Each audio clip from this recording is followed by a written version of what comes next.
Everlasting, Chapter 20. Winnie was standing with her cheek pressed into Tuck's chest, her arms flung tight around him. She trembled and kept her eyes squeezed shut. She could feel Tuck's breath come and go in little gasps. It was very quiet. The Tree Gap constable knelt over the sprawled body of the man in the yellow suit, and then he said, "He ain't dead. Leastways, not yet." Winnie opened her eyes a crack. She could see the shotgun lying on the grass where May had dropped it. She could see May's hands, too, hanging limp, clenching, then hanging limp again. The sun was scorching hot, and near her a gnat whined. The constable stood up. "What did you hit him for?" he wheezed resentfully. "He was taking the child away," said May. Her voice was dull and exhausted. "He was taking the child against her will." At this, the constable exploded. "Goodness, woman, what you trying to say? Taking that child against her will. That's what you done. You kidnapped that child." Winnie let go of Tuck's waist and turned around. Her trembling had stopped. "They didn't kidnap me," she said. "I came because I wanted to." Behind her, Tuck drew his breath in sharply. "You wanted to?" echoed the constable, his eyes wide with disbelief. "You wanted to?" "That's right," said Winnie unflinchingly. "They're my friends." The constable stared at her. He scratched his chin, eyebrows high, and eased his own shotgun to the ground. Then he shrugged and looked down at the man in the yellow suit, who lay motionless on the grass, the blazing sun white on his face and hands.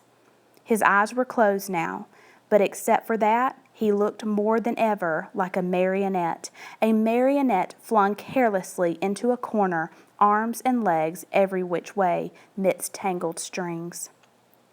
The one glance she gave him fixed his appearance forever in Winnie's mind. She turned her eyes away quickly, looking to Tuck for relief. But Tuck was not looking back at her.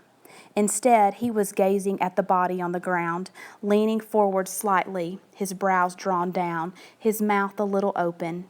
It was as if he were entranced, and yes, envious, like a starving man looking through a window at a banquet.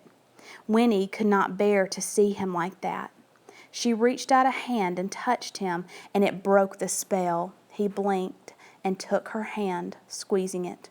"Well, anyway," said the constable at last, turning businesslike, "I got to take charge here. Get this feller into the house before he fries. I'm telling you now, if he don't make it, you're in a pickle, you people. Now, here's what we'll do. You," he said, pointing at May, "you got to come with me. You and the little girl. You got to be locked up right away, and the little girl, I got to get her home. The rest of you, you stay here with him. Look after him. I'll get back with a doctor quick as I can. Should have brought a deputy, but I didn't expect nothing like this to happen. Well, it's too late now. All right, let's get moving."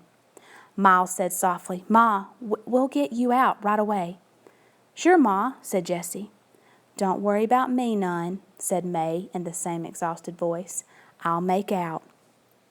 "Make out?" exclaimed the constable. "You people beat all. If this feller dies, you'll get the gallows. That's what you'll get, if that's what you mean by make out." Tuck's face crumpled. "The gallows?" he whispered. "Hanging?"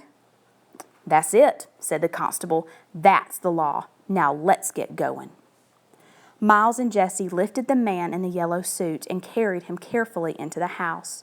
But Tuck stood staring, and Winnie could guess what he was thinking. The constable swung her up onto his horse and directed May to her own saddle. But Winnie kept her eyes on Tuck. His face was very pale, the creases deeper than ever, and his eyes looked blank and sunken. She heard him whisper again, "The gallows." And then Winnie said something she had never said before, but the words were words she had sometimes heard and often longed to hear. They sounded strange on her own lips and made her sit up straighter. "Mr. Tuck," she said, "don't worry, everything's going to be all right." The constable glanced heavenward and shook his head. Then, clutching his shotgun, he climbed up behind Winnie and turned the horse toward the path. "You first," he barked at May. "I got to keep my eye on you. And as for you," he added grimly, speaking to Tuck, "you better hope that feller don't die on you. I'll be back as soon as I can." "Everything'll be all right," Tuck repeated slowly. May slumped on the back of the fat old horse, did not respond. But Winnie leaned around the constable and looked back at Tuck. "You'll see," she said. And then she faced forward, sitting very straight. She was going home, but the thought of that was far from her mind. She watched the rump of the horse ahead, the swish of coarse, dusty hairs as he moved his tail. And she watched the swaying, sagging back of the woman who rode him. Up through the dim pine trees they went, the constable's breath wheezing in her ears and emerging from the coolness in the green.